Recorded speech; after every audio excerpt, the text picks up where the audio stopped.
We have recently learned a most surprising thing, that 9 out of 10 men who can better afford to own, operate, and maintain Packard-Six cars than those they now have never been in a Packard store nor talked with a Packard man. Many of these men have been buying ordinary cars every 2 years or so. Others have been buying heavy, bulky, complicated cars, both classes having less than Packard in everything, when Packard would have cost less. We must either go to these men or get them to come to us, and then tell them the Packard story. How surprised most of them will be to learn of the low cost of the Packard-Six, $1,000 less than many men think, and the 16 to 18 or more miles to the gallon of gasoline, the 500 to 800 or more miles to the gallon of oil, and the 18 to 20 or 25,000 miles to a set of tires that owners generally report. We must get more men to realize that it costs less to own, operate, and maintain a Packard-Six than any other sizable car. Nearly 40,000 owners already know this. We men here at the factory, who know our cars so well, cannot understand why anyone should continue to buy ordinary or complicated cars. If the Pennsylvania Railroad cannot afford half-price rails, half-price bridges, half-price coaches, and half-price locomotives, how can the average man afford a half-price car? He cannot. He should buy a full-price car, a good car, and then wear it out. Many are learning better car buying. In checking among 2,700 recent Packard-Six purchasers, we found that 15 out of 16 men expect to keep their cars a period of years and wear them out.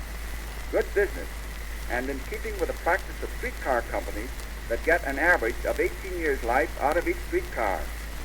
How much do you suppose we would have to pay for a streetcar ride if the streetcars were traded in every year or two at 50 to 75% depreciation? 2 out of 3 men traded in cars costing less than the Packard-Six. 1 out of 2 decided to buy the Packard-Six over a complicated B-type car.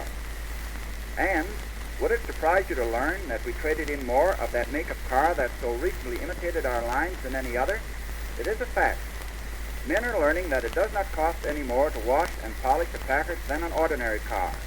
No more to garage one, and little, if any more, to insure one, and actually less to operate and maintain one.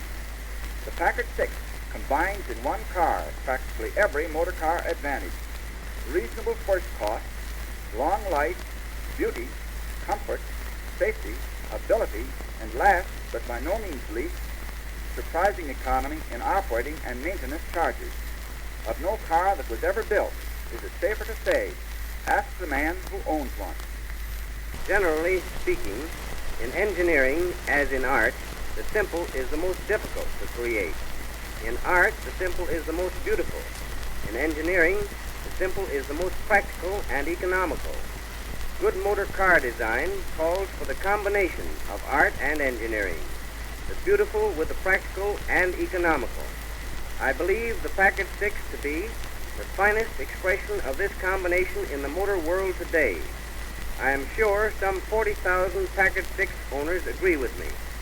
We are offering in the Packard-Six all we have learned in 24 years of the finest motor car designing: originality with simplicity, ability with economy, long life with lightweight, comfort without bulk, and beauty and distinction.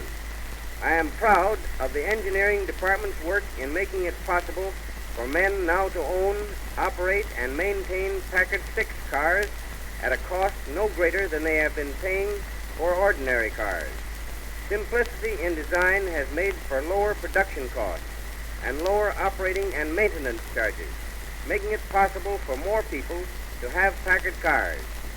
I sometimes wonder whether we really appreciate just what we have to sell.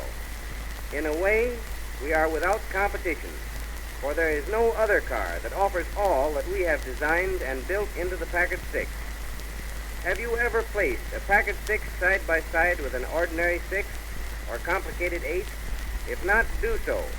The Packard-Six will sell itself. It is years ahead of the field. Good design anticipates the necessity of frequent changes in model. Packard does not make many changes, and yet has never failed to change when it could improve its product and increase its leadership. Take the famous 30s, for example, built for 6 years, 1907 to 1912. Then 3 years of fast and furious engineering, the days when 6 cylinders, starters, and so on came into being, with new models every year. Then the famous Twin 6, built for 8 years with no major change other than in bodies during its 3rd year.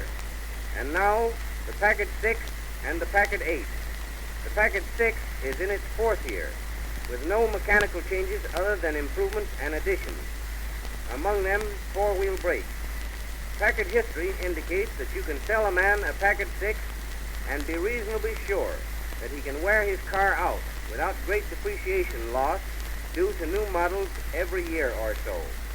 In conclusion, it ought to mean much to men interested in the Packard-Six to know that back of the car is the engineering ability that had the Liberty motor 95% ready for Uncle Sam in 1917, that built the Shenandoah motors, and that today, in case of necessity, could turn over for our country's use the finest airplane motors in the world.